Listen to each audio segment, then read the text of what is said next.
கடலலை கொஞ்சும் திருச்செந்தூரில் விஸ்வரூபமே வேலையா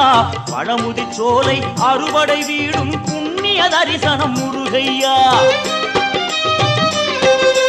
திருநீர் அணிந்து வரும் போது நெஞ்சில் நிம்மதி பிறக்குது கந்தையா சுகனே சிவனார் மகனே உன்னை பாட பாட சுகமாகுதையா வேல் முருகா அரோகரா அரோகரா வேல் முருகா